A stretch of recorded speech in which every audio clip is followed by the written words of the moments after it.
मुंबई बहुत अच्छा लगा, बहुत अच्छी लगी। काय काय लोक बोलतात की मुंबईमध्ये लोक आपलं स्वतःचं स्वप्न पूर्ण करण्यासाठी बाहेर गावातून येतात.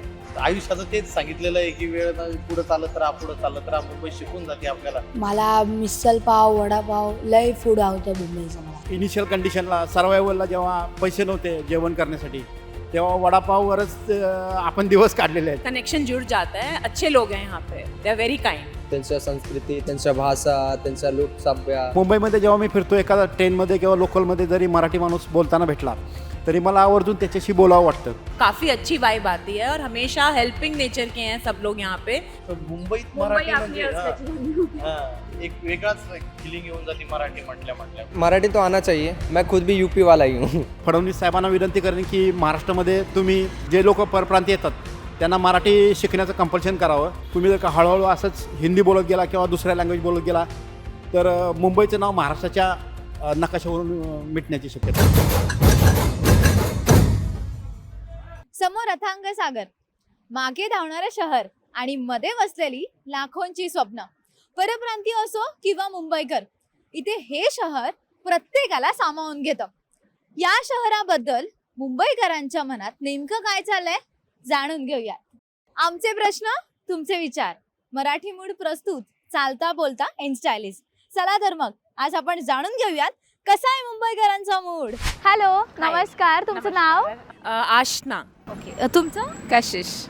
आदित्य. मेरा नाम टूशी हालदार है। माझं नाव दीपक निकम. माझं नाव जीवन रघुनाथ चव्हाण. तुम्ही मुंबईचे? मी प्रॉपर सातारचा आहे पण मुंबईमध्ये मला 25 वर्ष झाली जवळजवळ. मुंबईतून नाही, आम्ही विदर्भातून आलोय, बुलढाणा जिल्ह्यात. दिल्ली से एवरी ईयर आते हैं सिद्धिविनायक जाने के लिए. मुंबई से नहीं, मैं राजस्थान से। कोलकाता से घूमने के लिए आए हैं। हाँ, मुंबईतला आहे आणि साऊथ इंडियन. तुम्हाला मुंबई कशी वाटली? मुंबई एकदम फंटास्टिक आहे कारण मुंबई म्हणजे स्वप्ननगरी बोलतात.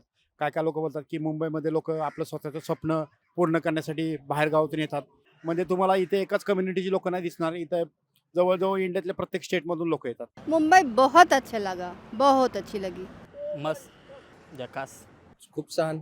एक नंबर आहे त्यांचं तर. मुंबईत तर झकास तर म्हणता येईल पण वेगानं काम करा.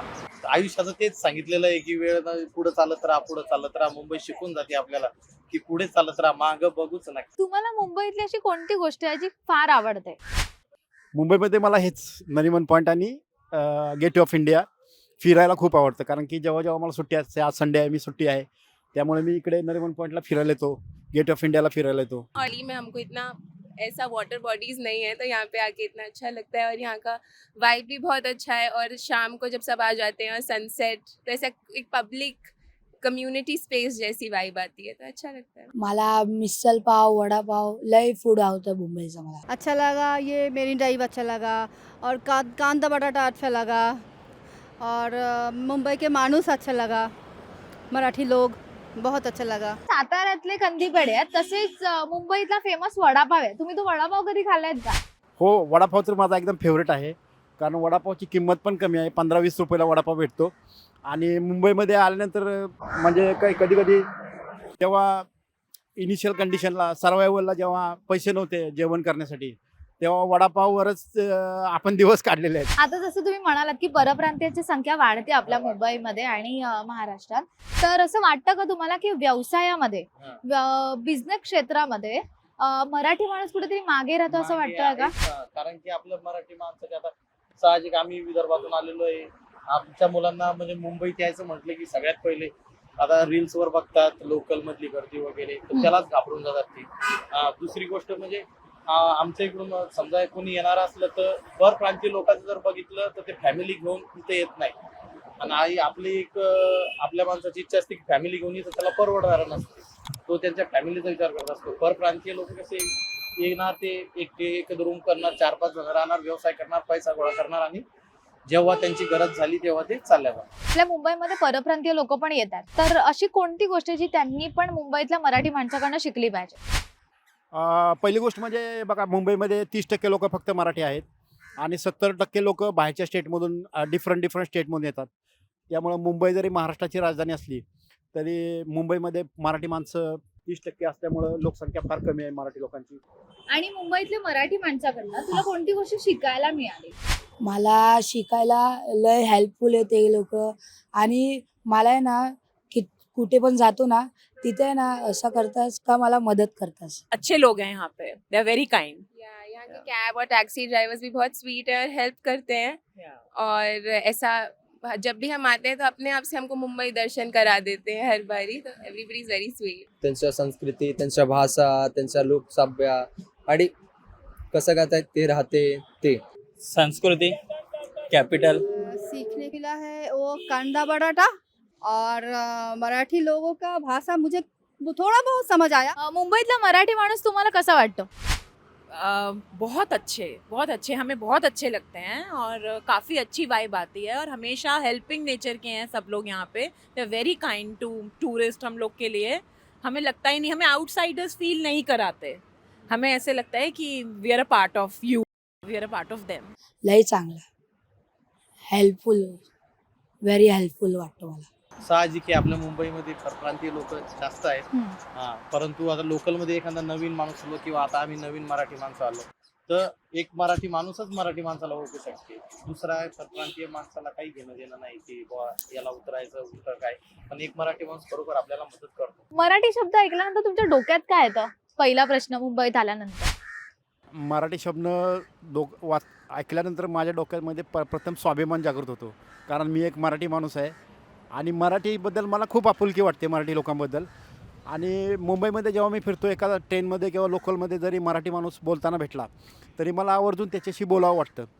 कारण मी स्वतः पण मराठी आहे आणि मराठीचा खूपच अभिमान वाटतो. मराठी शब्द ऐकल्यानंतर ते सांगितलं ना तुम्हाला, एक आपले पण इथं मुंबईत मराठी म्हणजे एक वेगळाच फिलिंग येऊन जाते मराठी म्हटल्या. श्री छत्रपती महाराज तेच आहे आमचे. ते इष्टकर्ते ते काय केलं तुम्ही पण माहितच आहे ते सर. मुंबईमध्ये आल्यानंतर तुम्ही असं कोणता फनी वर्ड शिकलात? जाऊ दे जाऊ जाऊ दे. मी आता जाऊ दे सोड. काय बाबा कसं काय. लोकलमध्ये तेच अरे भाऊ चाल चाल समोर चाल पटकन, अरे भाऊ समोरच चाल, मांग बघूच नको. मुंबईची लोकल की मुंबईची metro? Local always. Metro Delhi में भी है. लोकल. Local local.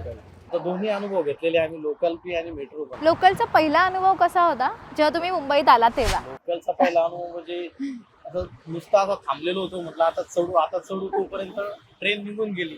तर तेच सांगतोय की मुंबईत वेळ नाहीये, कोणालाच वेळ नाहीये. समोर चालत राहा, मागं बघूच नका. हम लोगों के लिए क्योंकि रोज का नहीं है तो हमें अच्छी लगती है. आप लोग के लिए रोज का है तो आप लोग के लिए कैओस हो सकता है, बट हमें पसंद है, हमें अच्छा लगता है देखना. और एक्चुअली में हम कंफर्टेबल भी फील करते हैं क्योंकि अच्छे लोग हैं, मैंने बताया. गावाकडे कसं बस एस टी बस वगैरे असतात, त्यामुळे चढताना थोडी वेळ तरी थांबते बस. पण जेव्हा लोकल ट्रेन जाते तेव्हा ते 3 मिनिट पण थांबत नव्हती. त्यामुळे मला चढताना खूप भीती वाटली. आणि नंतर स्पीडमध्ये चालते त्यामुळे पण, आणि आतमध्ये एकदम लोकांची रश होती. मुंबईमध्ये अजून कोणत्या गोष्टीची बदल झाली पाहिजे? ट्रैफिक चेंज करना चाहिए. जब बारिश होती है तो थोड़ा सा काफी केओस हो जाता है. मुंबईमधून तुला कोणती गोष्ट अडॉप्ट करायला आवडेल? मराठी भाषा लय संस्कृती आहे, चांगली आहे. अच्छे जैसे लोग स्वीट है ना यहाँ पे, जिस तरीके से हेल्प करते हैं, हेल्पिंग नेचर है, जैसे आउटसाइडर फील नहीं कराते. अब सपोज जैसे हम मराठी नहीं जानते और तो कैब ड्राइवर्स कभी भी ऐसा फील नहीं कराते हैं कि आप लोग दिल्ली से आए हो, आप लोग को मराठी नहीं आती है. तो फ्रेंड नेचर, एक हेल्पिंग नेचर, एक फ्रेंडली नेचर, ये हम लेके जाना चाहेंगे दिल्ली. सबको बताना चाहेंगे हम अपने कैब ड्राइवर्स को कि हेल्प करनी चाहिए. नोकरी सुरक्षित, व्यवसाय रिस्की, या वाक्यावरती तुम्हाला काय वाटतं? बिझनेस गावाकडे करा, मुंबईमध्ये करा, शेवटी रिस्क घ्यावीच लागते. आणि स्पेसिफिकली मराठी माणसासाठी? मराठी माणसाचं कसं होतं, फंड थोडा असते. जर सुरुवातीलाच रिस्क म्हणजे किंवा डाऊन गेला तर त्याला उभं राहायला तेवढं ताकद राहत नाही. हे परप्रांतीय लोक जो थोडं आहे तेवढंच, ते आपल्या लोकांकडे पेशन्स नाही. आणि जो पेशन्स न टिकला मग तो इथं टिकला. ज्याच्याकडे पेशन्स आहे तो टिकला. पण आपल्या लोकांकडे पेशन्सच नाही. आज नाही, उद्या नाही, परवा तरी चालणारच. पण आपल्या लोकांना पहिल्यापासूनच चालू पाहिजे, ते शक्य नाही. आणि नोकरी सुरक्षित म्हणजे नोकरी तर आता सगळ्यांना माहिती आहे की एक कन्फर्म एक उत्पन्न येणार, पेमेंट येणार. आणि तेवढ्या फक्त म्हणजे आयुष्यभराची कमी नाही करू शकत माणूस. फक्त नोकरीत माणूस जगू शकते बस, डेली लाईफ जगू शकते माणूस. आणि थोडा पण माग आवडेल. पण एकदा बिझनेस जर का चालला आणि पैसा यायला लागला तर माणूस छोटाचा मोठा बिझनेस, मोठ्याचा त्याहून मोठा बिझनेस, एकाची 2, 2ची 4 माणूस पुढे चालला. आणि ही परप्रांतीय लोकात हे जास्त धारणा आहे की ते 1चे 2 2चे 4 असे करणार आणि त्यांनी केल्यावरती त्यांना गावाकडल्या लोकांनी सांगणार त्यांच्या आणि ते पण येणार तो दुसरा बघून ते करणार. आपल्या लोकांची भावना अशी असते की त्याचं साधून गेलं आपलं नाही होऊ शकणार, आपल्यापासून पहिलीच ही निगेटिव्हिटी येते, ही निगेटिव्हिटी नको. आणि सगळ्यात महत्वाची गोष्ट म्हणजे गाव आहे ना आपलं, तुम्ही प्रयत्न करत राहा, शेवटी अंती नाही आलं तर गाव आहे शेवटी आपलं. आपण मुंबईत आल्यानंतर मुंबईमध्ये मोस्टली आत्ताचे जे युवक आहेत ते सुरुवातच हिंदीने करतात, तर तुम्ही त्यांना काय सांगाल आपल्या मराठी भाषेविषयी? हा, युवकांना माझं हेच म्हणणं आहे की हा आपला महाराष्ट्र आहे आणि महाराष्ट्राची राजधानी मुंबई आहे आणि इथे 30% लोक मराठी आहेत. तर तुम्ही हिंदीतून का सुरुवात करता? कारण असं झालंय ना की बाहेरची लोक मुंबईत आल्यामुळं त्यांनी हिंदी लँग्वेज प्रिफर केली आणि ऑल ओव्हर मुंबईमध्ये आता टोटल हिंदीच चालते आहे. पण युवकांना माझं असं म्हणणं आहे की तुम्ही मराठीतून सुरुवात करा, त्यांना पण मराठी बोलायला भाग पाडा. आणि तुम्ही मुंबई जेव्हापासून राहायला आल्या आहात तेव्हापासून तुम्हाला असं वाटतं की मुंबईमध्ये वेळेची किंमत जास्त आहे? हा तेच ना, मग वेळच नाही, वेळेची किंमत जास्त आहे, खूप जास्त आहे. इथं वेळ म्हणजे हेच गावाकडे असलं ना, पण मग हा इथला वेळ अमूल्य, म्हणजे इथला वेळ कारण लागते. गावाकडे असलं दिवसावर दिवस चालले जाणार, आयुष्याचे दिवस चालले जाणार, माणसाला माहित पडत नाही आपल्या आयुष्यात काय चाललंय. परंतु जेव्हा माणूस मुंबईत येते त्यावेळेस माणसाला कळते की नाही अरे आपलं ते वेळ अमूल्यच आहे. मुंबईत राहायचं आहे तर मराठी आलीच पाहिजे, ते- यावर तुला काय वाटतं? सिट आई मीन मराठी तो आना चाहिए. मैं खुद भी यूपी वाला ही हूँ. हाँ, तो थोड़ा तो मराठी है, थोड़ा हिंदी, थोड़ा भोजपुरी तो चलता है. एक्चुअली कैसे मेरे ज़्यादा करके फ्रेंड्स सब मराठी है, तो उनके बीच में रहना, उनसे बात करना, तो इतना तो है कि अगर रहते हो तो मराठी बोलना आना चाहिए. That's it. मी तर शासनाला पण विनंती करेन, फडणवीस साहेबांना विनंती करेन की महाराष्ट्रामध्ये तुम्ही जे लोक परप्रांतीय येतात त्यांना मराठी शिकण्याचं कंपल्शन करावं. कारण की शेवटी महाराष्ट्र आहे. तुम्ही जर का हळूहळू असंच हिंदी बोलत गेला किंवा दुसऱ्या लँग्वेज बोलत गेला तर मुंबईचं नाव महाराष्ट्राच्या नकाशावरून मिटण्याची शक्यता आहे.